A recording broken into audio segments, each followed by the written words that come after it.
I am tomorrow on the podcast going to be talking about what I guess we're calling the alt left. Now, I want to be really clear here. You know, sometimes we talk about the revolutionary left. And when we say revolutionary left, it's sort of like a less pejorative term for what many of you call tankies.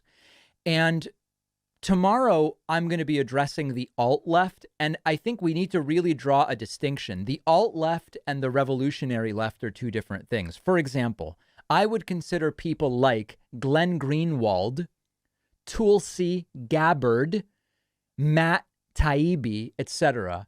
I don't consider them revolutionary left. I consider them alt left. Now, many of you would say, David, they're not really on the left. And I would go, yeah, maybe that's true. So they might just, alt left might not mean actual left. But tomorrow we are going to be talking about that group. And they have gotten it all wrong on Russia-Ukraine. You know, one of the things I try to do is be careful on the show with the language that I use. So like, for example, when people say something about hydroxychloroquine or ivermectin or whatever, I will never say something like, this doesn't work for COVID and it never will be shown to. I don't know that, right? So I try to be careful with my language and say, well, there has been no randomized controlled trial, peer-reviewed, on ivermectin that shows it's effective for treating COVID. Okay, and then if that changes, if a study comes forward, I wasn't wrong. At the time, I said there was no such trial, and maybe there will be one. Now, there hasn't been, right? So the point here is I want to try to be careful with my language. And so when it comes to the Russia-Ukraine stuff, all along, I was reporting to you, here is what the intelligence assessments are. Here's historical context about Putin's ambitions. Here's what we know from satellite imagery, although salad, I love salad and I would look at it on a satellite or under a microscope, whatever you want. But here we're talking about satellite imagery. It looks as though it's reasonable to think Putin may be planning to invade. And you had all of these different people saying the data is false. Putin will not invade, etc. And of course, that's a prediction about the future. And I was careful to say, signs are pointing to the invasion narrative being quite plausible. And then Putin invaded. Okay. There are these people on what I would call the alt left who have insisted all along Putin doesn't really plan to invade. And if he does, it's Biden's fault. And Biden has a bloodlust and really wants war.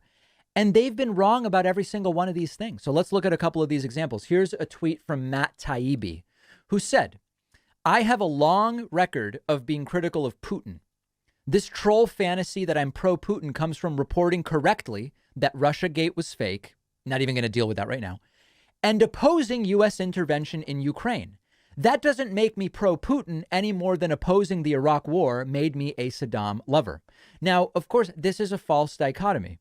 I oppose U.S. intervention in Ukraine, and I recognized that if it looks like a duck and it smells like a duck and it sounds like a duck and it has the DNA of a duck, and when it reproduces, ducks are born, it might be a duck.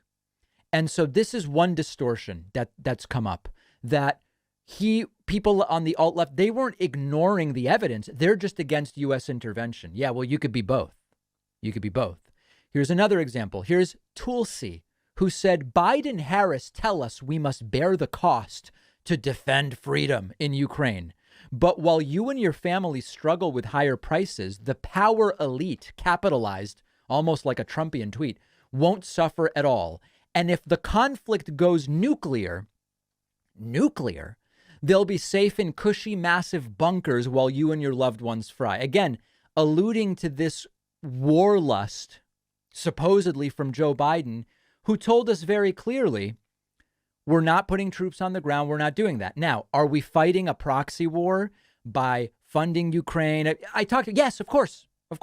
I talked about that. But this idea that Biden's desperate for war, bloodthirsty, and it might go, come on, guys. And then here's Glenn Greenwald. Glenn Greenwald, he has one story that he likes to tell. Whenever war emerges, there is an intense surge of nationalism in the U.S. People across the spectrum unify. The media speaks in almost total lockstep. So I'm sure polls will indicate approval for now, but I really wonder how much Americans are willing to sacrifice for Ukraine. There was no evidence that Biden wanted war in Ukraine and planned to get involved with troops or whatever. Hold on a second.